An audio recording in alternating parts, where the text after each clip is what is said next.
Hello and welcome back to the Irish Tennis Updates podcast. My name is Adam, your host. This week I have been chatting to Siobhan Nicholson. Siobhan had a very successful tennis career. She had career high rankings in the top 300 in singles and around 300 in doubles as well. During the chat, I talked to Siobhan about Fed Cup, about US College, about winning the Seniors World Championships in 2019, and we also talked a little bit about Siobhan's day job that is not in tennis but is related to tennis a little bit, as you will find out early on in the chat. I really enjoyed talking to Siobhan, and I think you will find this to be an interesting episode. Without further ado, here we go. Here is Siobhan Nicholson. All right, Siobhan, a big thanks for coming on to talk today. How are things with you?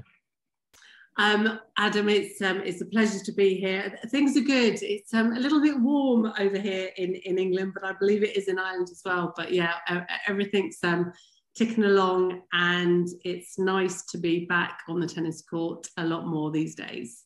Absolutely, and as you say, very hot at the moment, so we're enjoying the good weather. And I just wanted to start, Siobhan, by asking a bit about the work you do. That I know you work kind of in I guess in the technology world, but also there's a bit of a crossover with tennis for you. So just tell me a little bit about the work you do and how it relates to tennis and how that kind of all started for you. Yeah, so I work full time for IBM, and my current role is I work in public sector. I'm in what they call pre-sales technical role, and I work as an IT architect. The beauty of working for IBM is in my 24 years at IBM, I've actually worked 24 years on the Wimbledon project. So in some ways, it's an ideal job for me. It's like my dream job, because during the 2 weeks of the championships, I get to work at Wimbledon for IBM, and I get to do a mix of technology and my tennis skills, which is ideal for me. Yeah, no, absolutely. It's fascinating and great that I guess the tennis connection can stay. Now, tell me, just as we kind of get into your tennis story, you obviously you were born and kind of you lived in Wimbledon near London, and obviously you also did represent Ireland. So just explain to me, I guess, your connection to Ireland and how you came to be playing in Ireland for Ireland, and then I guess the GB connection is a bit more obvious. Yeah, so well, with a name like Siobhan and having red hair, I really do pass as an Irish person, apart from my accent, which is very English. My parents were from Ireland, and actually all my relations are Irish. My dad was from Galway and my mum was from Donegal. And when my eldest brother, Mihal, was 3, they moved to England really for work, and I think the goal was really to go back to Ireland, but it never happened. And how I got involved with like playing tennis in Ireland and eventually playing tennis for Ireland, my dad sadly passed away when I was 9, and I was the youngest of 3. And hand on heart, I think that he would have wanted me to play for Ireland. So a big part of me choosing to play for Ireland was really for him. And also it's quite hard when you're growing up, when all your relations are Irish, for them to get excited about you saying that you're playing for England. So it was also, part of it was getting that extra support. And I think the first time I played in Ireland was at Junior Fitz under 14. So back in 1980. And really, I thoroughly enjoyed it. I wasn't so familiar with Dublin at the time because I was used to going to Galway and Donegal, and I really enjoyed it. And I think that was what started me to want to try and play some tournaments in Ireland. And at the time, I hadn't even thought about playing for Ireland internationally, because really I wasn't necessarily good enough to make the Irish team. But what happened when I was 16, I was doing quite well in the UK, and I got picked to play for Great Britain under 16. And I think it was at that stage that I realised that whatever my decision was, that was going to have to be the same decision for all of my kind of junior and possibly senior career. And I talked to my mum about it, and I talked to my coach at the time. And the key thing they said to me was that you have to make the decision, Siobhan, because you're the one that's going to live with it one way or the other. And so I thought long and hard about it, and deep down, I really felt more Irish than I did English. And so I declared for Ireland, and I politely turned down the invite to play for Great Britain. I talked to the lead of the women's tennis at the LTA and explained to her my decision, and she was very pleased for me, and very pleased that I was completely transparent and honest with her. So that was the start of me playing for Ireland. I played under 16 in the Queen's Cup, I think it was in 1982, and we played in Belgium. Yeah. So I guess as you do then, you know, you're kind of getting to the end of junior days almost at that stage. So do you move to Ireland at all? Are you still based in England? And how does that kind of the rest of your junior days kind of competing internationally go? So I was based in England mainly because I carried on with schooling, and I was at school in Wimbledon. And then I actually did my A-levels in Hammersmith and West London College so that I could practice at Queen's Club. So I had to change the setup quite a bit in that I was no longer getting any funding from the LTA, which is completely the right thing to do. So what I mainly did was I would train and practice in London, but then I did go over to Ireland a lot more to play a lot more tournaments, both in kind of at Easter time and the summertime. So really from the age of 16 was when I started playing more and more tournaments in Ireland. Yeah. And I guess then as you get to 18 is when I suppose you start looking at maybe turning pro, but you end up going to US college. So tell me a little bit about that decision for you to go to the US. Yeah, so after I finished school at 18, I'd finished my A-levels, and I just wanted to play tennis. I didn't want to do schooling or anything. And I remember my mum saying to me that, you know, you can do it for a little while, but eventually we need to make sure you've got an education so that you can actually do, she would call it a proper job afterwards. And so she let me take a year out after I finished my A-levels. And I used that year to play tournaments in America and in Europe, and also more tournaments in Ireland. And it was during that year that I went to, I played some tournaments in San Antonio in Texas. And I really, really liked a university there called Trinity. And I wanted to go there, but in order to go there, I had to take the SAT exams. So I took my SAT exams, I applied to Trinity, but unfortunately I didn't actually get in because they didn't have any scholarships left. And it was during the summer of 1985, I spoke to a few people that were in London because they had players that were playing in the tournaments leading up to Wimbledon.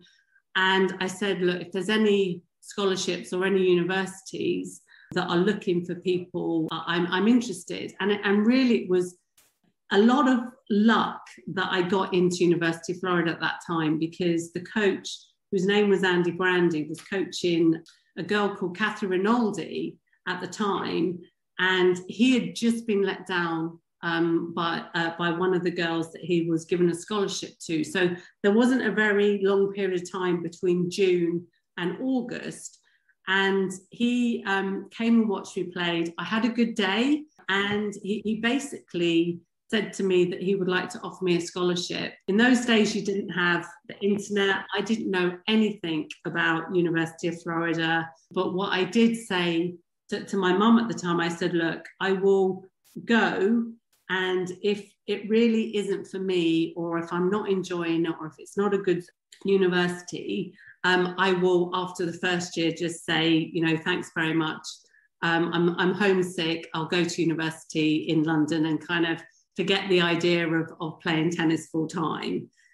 And so it was pure luck. But then when I got out there, it was absolutely fantastic. And from the kind of the day I arrived and the first day I went down to the tennis courts, and the whole setup of all the different sports and all the different athletes and the facilities and the weather, although it was very warm, it just felt right. And I actually ended up staying at University of Florida for 5 years. So I loved my time out there. Yeah. Well, what do you think from that time was the biggest thing you learned from experiences there that you kind of took with you going forward? So I think it was a lot to do with the fitness. It was that the program was set up so that you could continue your education, but it was very organized, practice sessions. You had what they call a weight trainer, so you could go to the gym and they would make sure that you were doing the right weights. You had all of the kind of the fitness side, whether it was doing kind of sprint training on the court or whether it was going for longer distance runs. And then you had the kind of what I would call maintenance side, where you had fantastic access to physios, to trainers, so that, you really had every opportunity to not only practice hard, but kind of recover well. And you had the full support network, and you didn't have to think about, well, who am I going to practice with, or what am I going to practice with this week? It was very organized, and just the standard of matches that you played and the schedule and everything. There was just so much organizing that was taken away from you, that really all you had to do was stay healthy, stay fit, and keep passing your courses so that you were eligible to play. So it was, for me, it was a massive eye-opener. It was perfect for me because there was structure, and I was able to continue with my education as well as play a very high level of tennis. Yeah. So is that something you kind of very much kept up as you went into the pro days of, I guess, the fitness and the training? And was that something that stayed important to you? Absolutely, because it was something that I realized you're not going to get the results unless you put the prep in, and the prep includes the training side of it, on the tennis court, off the tennis court, but also the recovery and the fuel and the food that you eat.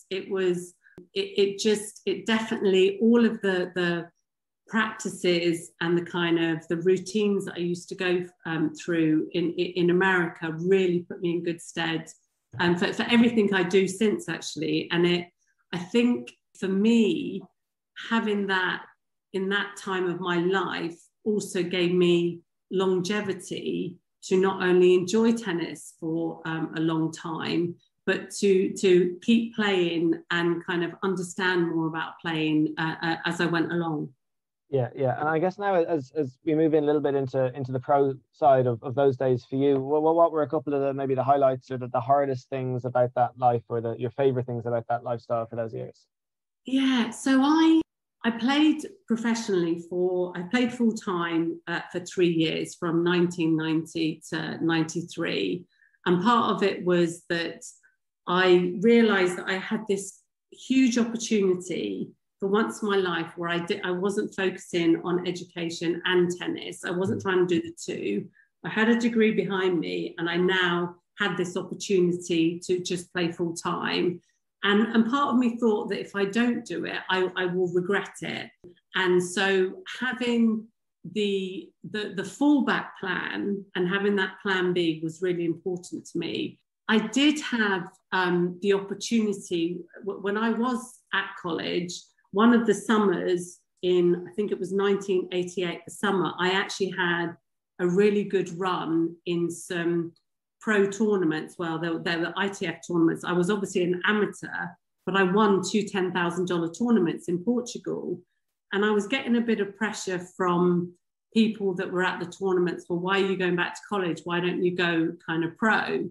And part of me was very tempted, but again, my mum was saying, no, you've got to get an education behind me. And the one thing that I kind of regret at that point in time was I never got that third tournament to get a ranking. So I had these really big points from winning 2 $10,000 tournaments, but I never got the third. And I think that if I had either invested or worked away to try and get that third tournament to get a ranking, it would have been a little bit easier to maintain it, because the hardest thing is starting out, trying to get on the ranking list at the beginning.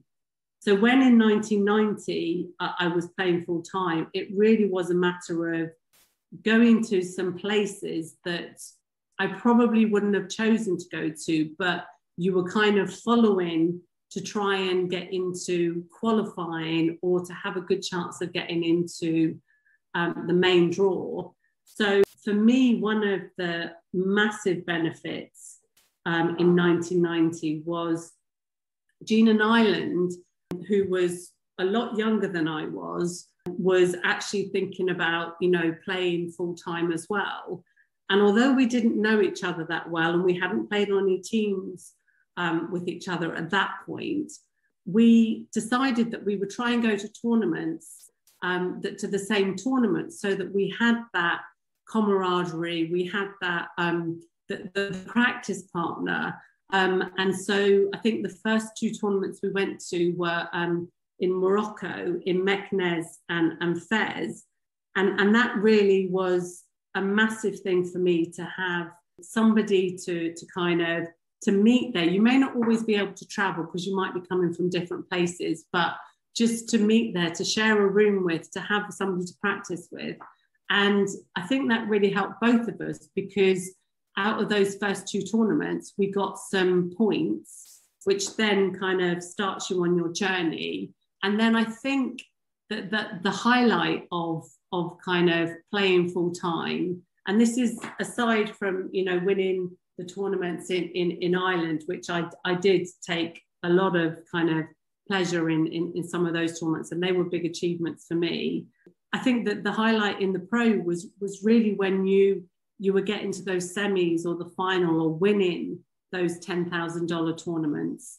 And that really helped. And the first tournament that Gina and I played doubles in, we actually won in Meknes. So not only were you getting onto the singles ranking, but you were also getting into the doubles ranking. And by doing that, that kind of helped you then choose a little bit more where you wanted to go or when you wanted to play, rather than having to keep playing all the time just to get on the ranking list. So yeah. For me, I loved playing. I probably would have kind of carried on longer, but I was really conscious that in some ways I didn't want to just keep playing because I couldn't do anything else. And I kind of got to a stage where I had achieved a lot of things that I was very, very grateful for. But it was time for me to use my degree. So that was really the driver behind switching.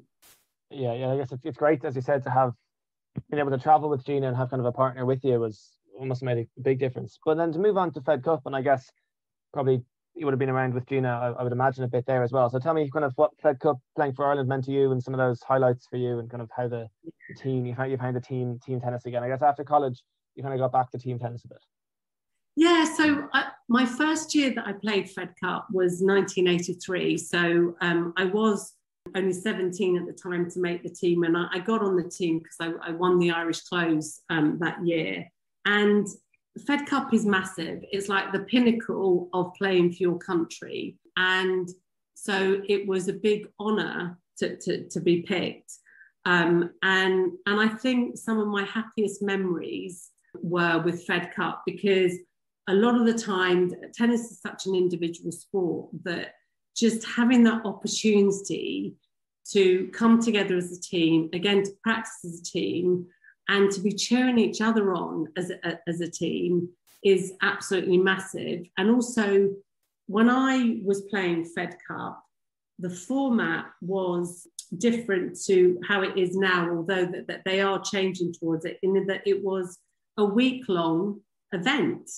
So playing for Ireland in Fed Cup, you got to see like the kind of the Steffi Grafs, the Martinez, Navratilova, Hannah Manlikova. You got to see all these top players, Chris Evert, playing for their country. So it was a massive boost to not only kind of be representing your country, but to see the ultimate top players and see them up close and see how good they are and really how far off you were and kind of a gauge.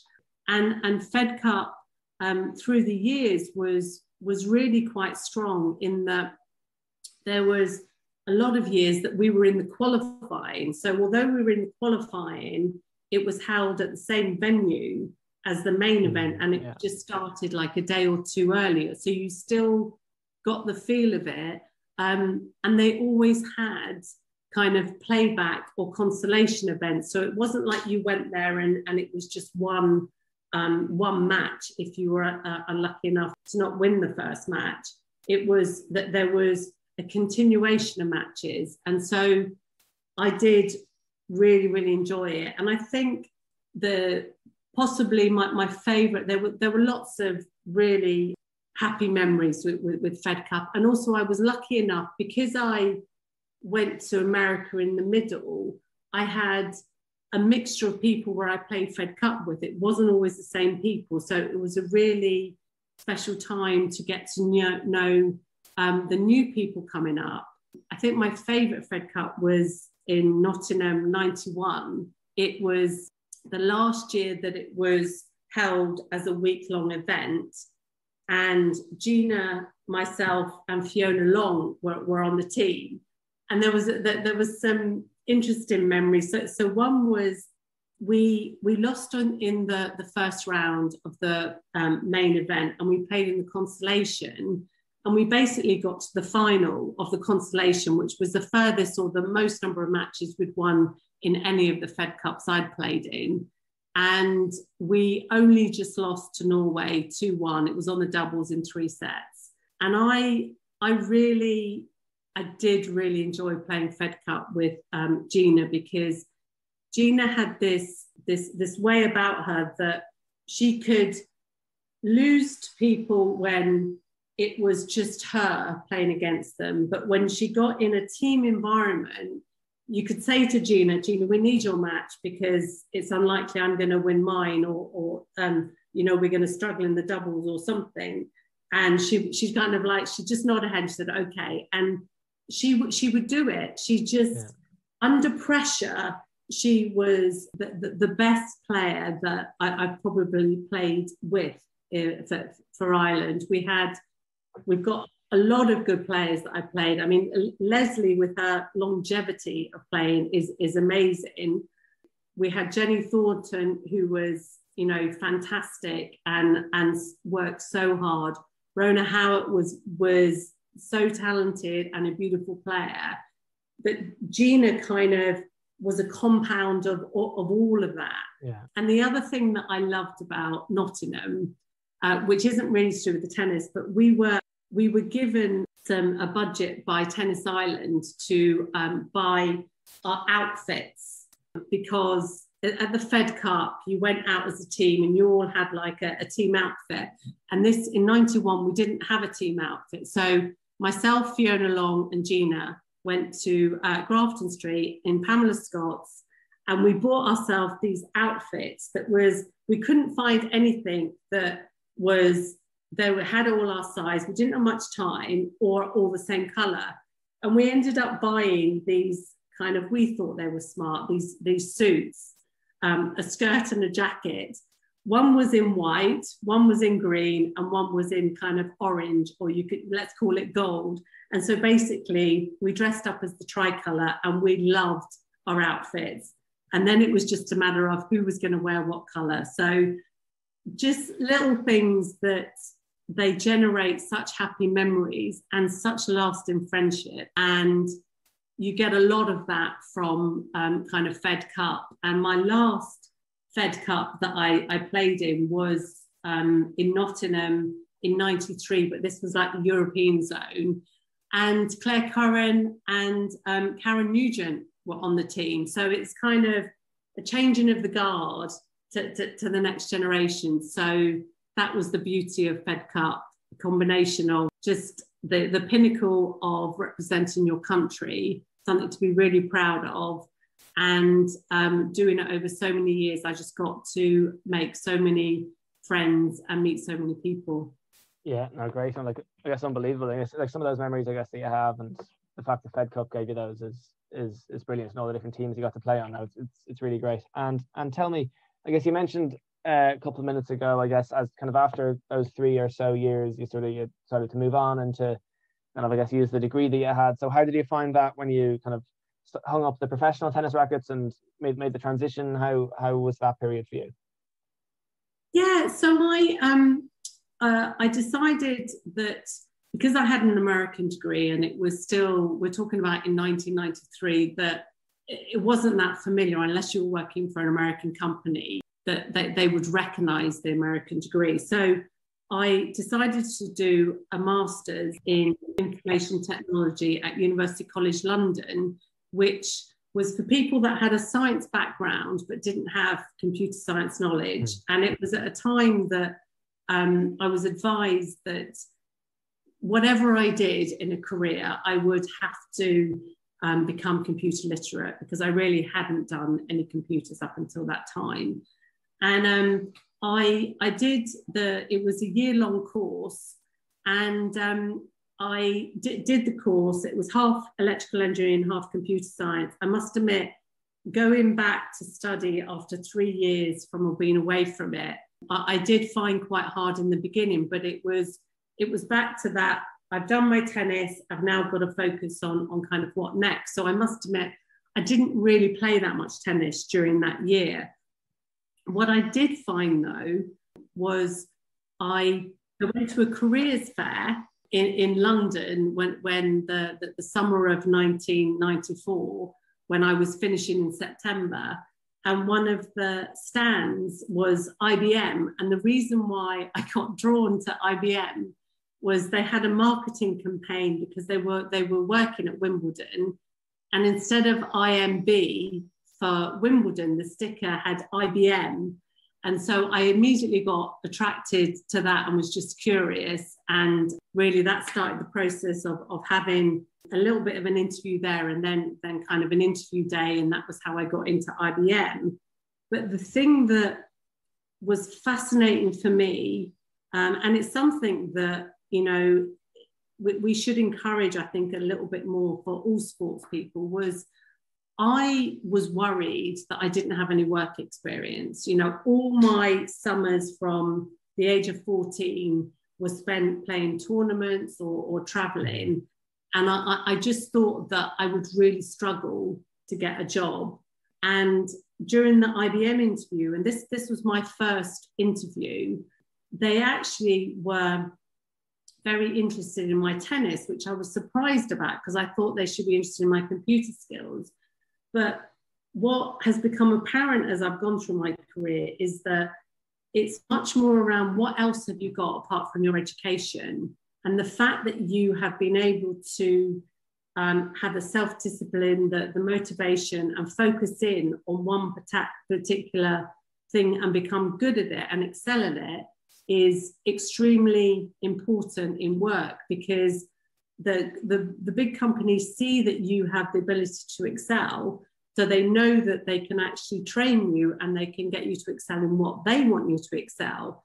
So rather than me thinking that tennis was, or playing tennis was kind of, some people might say, oh, it's just a bit of fun, that the results and the achievements that I had actually helped me in my working career. So I think that it's really important that whatever people's interest is, if you can show that you excel in it, that's really important as you go in through your career and through life.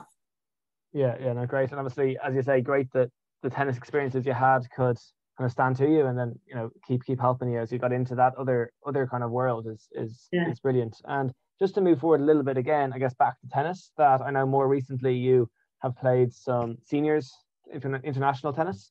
So just tell me a bit about that, and I believe a world champion, right? Yeah. So I'm a big, I always have goals, whether those are tennis goals on a yearly basis or whether they're kind of work goals. And when I was getting to the age of 35, which is where the veterans come into play, there was a couple of things that happened. One thing that happened was at work, I had done some jury duty, and I was looking up the kind of the policy and procedure about jury duty, and I came across this couple of lines that said that IBM would give paid leave for representing Great Britain in an international sporting event. And I thought, oh, that's interesting. And then the other side was, I'm Irish through and through. All my relations are Irish. My mum and my dad, they're both buried in Ireland. That's never going to go away. If Ireland are playing England, I will always support Ireland. But because I was a bit of an outsider when I first started playing for Ireland, and this is before kind of Matt Doyle was playing for Ireland, I think there was a lot of kind of talk that people said that I really only played for Ireland because I couldn't make the GB team. So that's not good to kind of throw me that. I get a bit stubborn. And so my goal was at 35 to try and make the GB seniors team. So I kind of set about myself, practicing. And so from the age of 35 up until now, I've probably missed about 3 or 4 GB kind of world's team events or making the team. So over kind of like 20, 25 years, that's what's happened. So I do play for GB in the vets. We've also got Rona Howard that plays for the US in the vets as well. So there's a few of us, but you're right. The last time that the World Championships did happen in Portugal in 2019, myself and my partner Teresa Catlin won the ladies 50s title, and we actually beat Leslie O'Halloran and her partner, and it was a huge joy for us to win, because I hadn't played with Teresa before, and also Leslie and her partner. I mean, Leslie has done amazingly well, and I think they had won the World Championships like 4 times before, so it was a strong partnership. So yes, I am very pleased to say that I am the current holder of the ladies 50 doubles World Championships. That's brilliant. That's brilliant. And tell me, how would that kind of week or that kind of time, how would that have compared to other experiences and other successes that you've had in tennis at other stages? Yeah, so it's always nice when it's a team rather than an individual. I think one of my kind of, when I look back, the successes that I treasure the most, especially playing in Ireland and for Ireland, is that I won the Irish Open in 1987. And I know Yvonne Doyle has won it since, but I believe that I'm the last Irish player to win at Fitzwilliam. So my name's up on the board as the last Irish player. So that was really special. I was 21 at the time, and I wasn't expected to win it. And I was playing against Margaret Redfern, who had won it before. So they were all achievements that kind of came a little bit out of the blue, but it was really special. And another couple of achievements that, again, are really special to me is that I played in the Irish Close. I played 6 years, a little bit before I went to America, but then I couldn't do when I was in America, and then when I came back. And I've won the tournament 5 out of the 6 times. The only time I've lost was to Leslie O'Halloran in 1992. So that's a big achievement for me, because it was quite hard playing Donnybrook when, a lot of the people that play in Donnybrook that I was playing against, and they were always the most popular, but that actually probably spurred me on even more to try and win. So just having that record with the Irish Clothes was really good. And then probably my favourite one that I like is that I actually won the under-21s at Sutton 4 times. And the last 3 times, it was before I turned 21. And Brendan was he was the tournament organizer. And I cheekily said to him that the kind of second time I won, I said to him, if I was to win this 3 times in a row, can I keep the trophy? And he kind of, this is Brendan Quinn, and he laughed at me, but he never said yes or no. So I just kind of, I was very cheeky.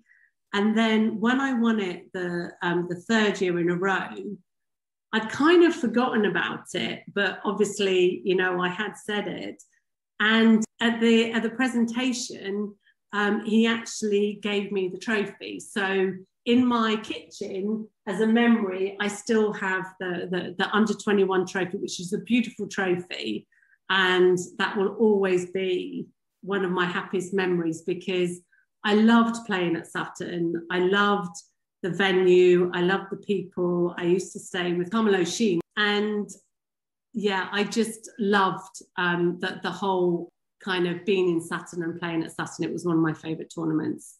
Yeah, no, amazing. And obviously winning that under 21s 4 times in a row is quite the achievement. So yeah, no, absolutely. And Siobhan, just a final question for you. I appreciate your time, and I really enjoyed talking. There's a final question for you, is what's your favourite thing about tennis?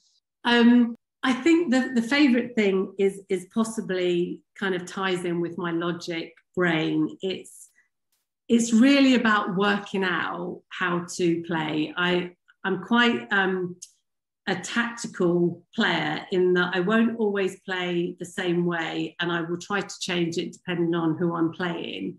And so I think it's like a game of chess. You can go through the process and you can practice, but you can't control what happens in the actual match. And I like the fact that I don't know what's going to happen, but I like the fact I can try and work out what could happen. And I've just found that through tennis, so many opportunities in life, and it's also provided me with something that enables me to do everything I do on a day-to-day basis, in that I feel that I am okay with being under pressure.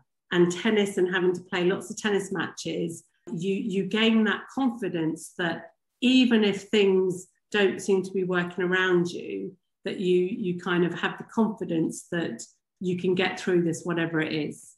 Yeah, absolutely. No, great answer. Siobhan, as I said, huge thanks for coming on. Really appreciate your time and sharing all your stories and experiences. Big thanks, and all the best with, I guess, World Championships when they next come around. When I'm not sure when that is, and all the best with everything. And big thanks to you. A big thanks once again to Siobhan for her time with this episode. I did really enjoy it, and I hope you took something from it too. Thank you for listening to this episode. Until next time, I've been Adam, and goodbye.